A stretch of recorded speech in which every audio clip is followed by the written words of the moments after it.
வணக்கம். நான் உங்கள் அன்பான சயின்டிஃபிக் வேதிக் அஸ்ட்ராலஜர் அஸ்ட்ரோரஞ்சி பேசுகிறேன்.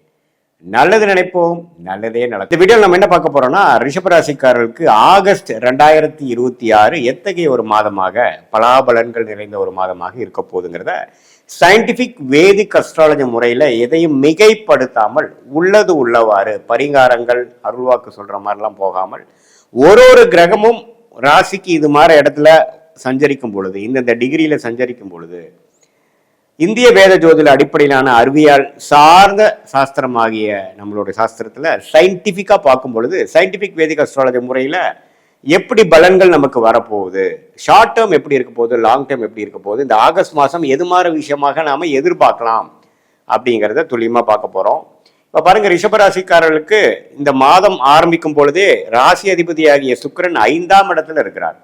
5ஆம் இடத்துல நீச்சம் பெறுகிறார், சனியின் பார்வை பெறுகிறார். ஸோ இது வந்து என்ன தெரியுதுன்னா, ரிஷபராசிக்காரங்க நம்ம எதிர்பார்க்க கூடாது. ஆகஸ்ட் மாதம் சில விஷயங்கள் அப்படி இப்படிதான் இருக்கும். ஹார்ட் ஒர்க் நிறைய பண்ண வேண்டி இருக்கும், அலைச்சல்கள் நிறைய இருக்கும். ஆனால் அதுக்கு ரிசல்ட் கொஞ்சம் சுமாராக தான் இருக்கும். ஏன்னா ராசி அதிபதி சனியின் பார்வை பெற்று நீச்சமாக இருக்கும் பொழுது நம்ம எதிர்பார்ப்புகளை வளர்த்து கொள்ளாதீர்கள். ஆகஸ்ட் மாதம் அடுத்து வரக்கூடிய மாதத்தில் சிலது நடக்கலாம். ஆகஸ்ட் மாதம் கொஞ்சம் மெயின்டெனன்ஸ் மோடில் இருக்கக்கூடிய ஒரு மாதமாக இருக்குங்கிறத தெரிஞ்சுக்கணும். யோகமான கிரகமாகிய புதன் பாருங்க, 2ஆம் இடத்துலேருந்து 3ஆம் இடம் 2வது நாள்லேயே மாறுறார். ஸோ 3ஆம் இடத்துல கடகத்திலேயே குருவோட கிட்டத்தட்ட 23 நாள் இருந்துட்டு கடைசி ஒரு வாரம் தான் பார்த்தீங்கன்னா 4ஆம் இடத்துக்கு சிம்மத்துக்கு வரார். இது ரெண்டுமே பரவாயில்லை. ஏன்னா குரு ஒரு இடத்துல சிம்மத்தில் வந்து நட்பு வீட்டில் இருக்கிறார். ஒரு 20 நாள் 21 நாள் ஒரு 3 வாரம் குருவோட சேர்ந்திருக்கார். ஸோ 2ஆம் இடங்கிற தனஸ்தானாதிபதி குருவோட சேர்ந்திருக்கிறதுனால பண விஷயத்துக்கு பிரச்சனை இல்லை. பண போக்குவரத்து வந்துட்டு போயிட்டு இருக்கும். அது ஒன்றும் பெரிய சங்கடங்கள் இருக்காது. குழந்தைகள் விஷயங்கள், படிப்பு விஷயங்கள், டெக்னிக்கலான சில விஷயங்கள், புத்தி கூர்மையான விஷயங்கள் கொஞ்சம் பழக்கம் போல் நல்லா வேலை செய்யும். ஆனால் ஃபிசிக்கலாக வேலைகள் அதிகமாக இருக்கும். கொஞ்சம் போட்டு படுத்துங்கிறத நீங்கள் வேலையில் இருக்கிறவங்க, தொழிலில் இருக்கிறவங்களுக்கு நீங்கள் தெரிஞ்சுக்கணும். அதே மாதிரி மற்றதெல்லாம் எப்படி போயிட்டு இருக்குன்னு பார்த்தா, செவ்வாய்ங்கிற கிரகமே பாருங்க 2ஆம் இடத்துல இருக்கிறார். ஸோ குடும்பஸ்தானம், வாக்குஸ்தானம், தனஸ்தானத்தில் செவ்வாய் இருக்கும் பொழுது, 7ஆம் வீட்டு அதிபதி இருக்கும் பொழுது சில நண்பர்களால, சில பங்குதாரர்களால, நீங்கள் யாரை டெய்லி அசோசியேட் பண்ணுறீங்களோ அவங்களால சில வரவுகள் இருக்குது. ஆனாலும் சில ஆர்கியூமெண்ட்ஸ் வரக்கூடிய அமைப்புகளும் இருக்குது. கொஞ்சம் பொறுமையாக பேச்சு விஷயத்தில் கொஞ்சம் சட்டுன்னு பேசாமல் கொஞ்சம் பொறுமையாக போய்க்கக்கூடிய அமைப்புகள் நல்ல அமைப்புகளாக இருக்கும். ஏன்னா நமக்கு ராசி அதிபதி நீச்சமாக போயிருக்கு பாருங்க. ஸோ நாம் பாட்டு கடன் நம்ம நினச்சதெல்லாம் பேசுகிறோம்னா ஆல்ரெடி நம்ம கரெக்டாக பேசுகிறோமாங்கிறது தெரியாது. ஸோ அதனால் கொஞ்சம் பொறுமையாகவும் நிதானமாகவும் புத்தி கூர்மையை யூஸ் பண்ணி சமயோஜிய புக்தியோடு நம்ம செயல்படக்கூடிய ஒரு மாதமாக ரிஷபராசிக்காரர்களுக்கு இருக்குது.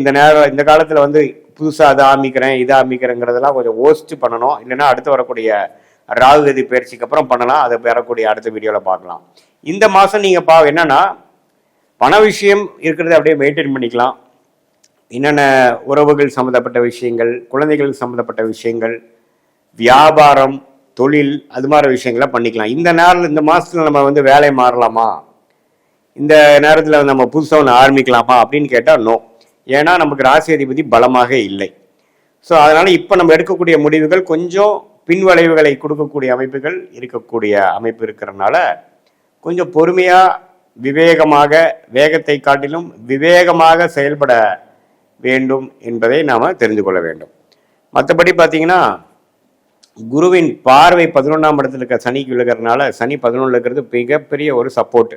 அப்படி ஒன்றும் பெருசாக வாழ்வாதாரம் இழக்கிற அளவுக்கு மோசமாக இல்லை. ஏன்னா சனி 11லேருந்து குரு பார்வை பெறும் பொழுது அது சனி தசையே போயிட்டு இருக்கக்கூடிய ரிஷபராசிக்காரர்களுக்கெல்லாம் இன்னுமே நல்ல பலன்கள் தான் இருக்க போகுது. அதனால் தவறு இல்லை. 5ஆம் இடத்துல சுக்கிரன் இருக்கிறதுனால இந்த காதல் விஷயங்கள், பெண்கள் விஷயத்துலலாம் இது கொஞ்சம் ரிஷபராசிக்காரர்கள் கொஞ்சம் கேர்ஃபுல்லாக இருங்க.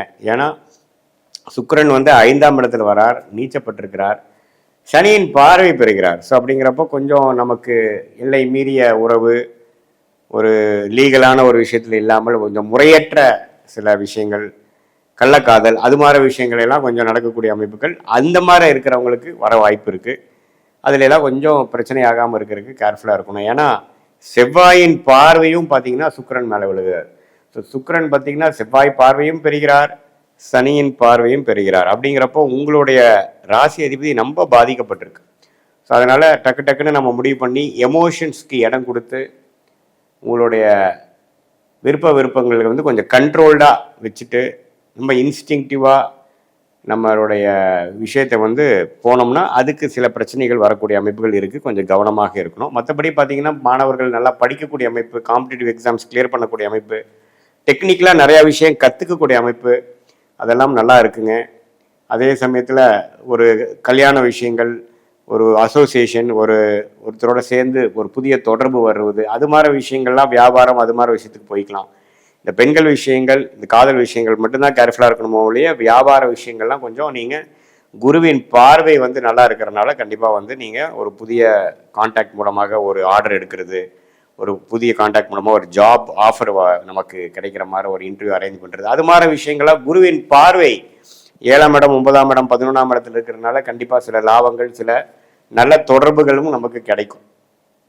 ஸோ இதுதான் ரிஷபராசிக்கு ஓவராலாக பார்க்கும் பொழுது ஓரளவுக்கு கேர்ஃபுல்லாகவும் பொறுமையாகவும் கவனமாகவும் இருக்கக்கூடிய அமைப்பு இருக்குது. அதே சமயத்தில் சில சிரத்தையான சில வேலைகளை செய்து சாதிக்கக்கூடிய அமைப்புகளும் இருக்குமே ஒழிய எடுத்துமா கவுத்தமானு போகக்கூடிய ஒரு முக்கிய முடிவுகள் எடுக்கிறதுக்கெலாம் வந்து கண்டிப்பாக நீங்கள் கேர்ஃபுல்லாக இருக்கணும். மற்றபடி பார்த்தீங்கன்னா பெண்கள் வந்து சுக்கிரனே பாதிக்கப்பட்டிருக்கிறதுனால உங்களுடைய ஹெல்த் கொஞ்சம் பார்த்துக்கணும். அந்த மாதவிடாய் பிரச்சனை, பெண்களுக்கே வரக்கூடிய பிரச்சனையெல்லாம் கொஞ்சம் இந்த மாதம் கொஞ்சம் தூக்கலாக இருக்கலாம். ஸோ அவங்களாம் கொஞ்சம் ஹெல்த்தை வந்து மெயின்டைன் பண்ணிக்கணும். அதுக்கு தகுந்த ட்ரீட்மெண்ட் டாக்டர்லாம் பார்த்து பண்ணிக்கக்கூடிய அமைப்புகள் இருக்குது. வண்டி வாகனம் கொஞ்சம் கேர்ஃபுல்லாக வச்சுக்கணும். ஏன்னா சனி செவ்வாய் தாக்கங்கள் சுக்கிரனுக்கு இருக்கிறதுனால ஒரு நல்ல வண்டி வந்து கொஞ்சம் கேர்ஃபுல்லாக வச்சுக்கலைன்னா சர்வீஸ் விடணும், பிரச்சனை ஆகுங்கிற அளவுக்கு ரிஷபராசிக்காரர்களுக்கு வரக்கூடிய அமைப்புகள் இருக்குது. இது வந்து ஒரு பொதுவான பலனை தவிர உங்களுடைய பிறந்த தேதி, பிறந்த நேரம், பிறந்த உரை வைத்து வரக்கூடிய ஜென்ம ஜாதகத்தில் எப்படி உங்களை எந்த லக்னத்தில் பிறந்தீங்க, அந்த லக்னாதிபதி எப்படி இருக்குது, இப்போ என்ன தசைகள் போயிட்டு இருக்கிறத வைத்து தான் துல்லியமான பலன்கள் வந்து இப்போ நம்ம பேசின பொது பலனோட சேர்த்து வச்சு பார்க்கும் பொழுது துல்லியமான பலன்கள் நமக்கு வரும். அடுத்து வரக்கூடிய 3 மாதம், அடுத்து வரக்கூடிய 6 மாதம் எப்படி இருக்க போகுது, சயின்டிஃபிக் வேதிக் அஸ்ட்ராலஜி முறையில் நம்ம ஒன்று பார்க்கும் பொழுது எப்படி வந்து உங்களுடைய யோகமான தொழில் என்ன, எந்த துறையில் அதிக லாபம் வரும், எந்த துறையை நமக்கு ஆகாது, வியாபாரமா தொழிலா, வெளிநாடா, அல்லது உத்தியோகம்னு எடுத்துட்டோன்னா நம்ம ப்ரைவேட் செக்டாரா அல்லது அரசு உத்தியோகமா, எது மாதிரி துறை நமக்கு வரும், மீடியா துறையா, அல்லது படிப்பு பார்த்தீங்கன்னா படிப்பு சார்ந்த தொழில் தான் பண்ணுவீங்களா, அல்லது வேற மாதிரி லைனில் போவீங்களா, அல்லது மெடிக்கல் ரிலேட்டட், ரியல் எஸ்டேட் அது மாதிரியா, அல்லது ஐடி சாஃப்ட்வேரா, அல்லது எதுவுமே இல்லாமல் அக்ரோ ரிலேட்டடாக போவீங்களா, எது வந்து உங்களுக்கு நல்லா இருக்குங்கிறது உங்களுடைய ஜாதகத்தில் இருக்கிற ஒரு கிரகத்தோட ஸ்தானபலம், திக்பலம், திருப்பலத்தை வைத்து டிகிரி அடிப்படையில் பார்த்து சயின்டிஃபிக் வேதிக் அஸ்ட்ராலஜி முறையில் நம்ம பார்க்கும் பொழுது அடுத்து வரக்கூடிய வாழ்க்கையில் எடுக்கக்கூடிய முடிவுகளை சரியான முடிவுகளாக எடுத்து தேவையற்ற முயற்சிகளை தவிர்த்து வாழ்க்கையில் எளிதில் வெற்றி பெற முடியும். ஸ்ரீ குபேரன் டிவியை பார்த்தமைக்கு நன்றிகள். மேலும் இது போன்ற தகவல்களை தெரிந்து கொள்ள ஸ்ரீ குபேரன் டிவியை சப்ஸ்கிரைப் செய்யுங்கள். மறக்காமல் பெல் ஐக்கானை கிளிக் செய்யுங்கள்.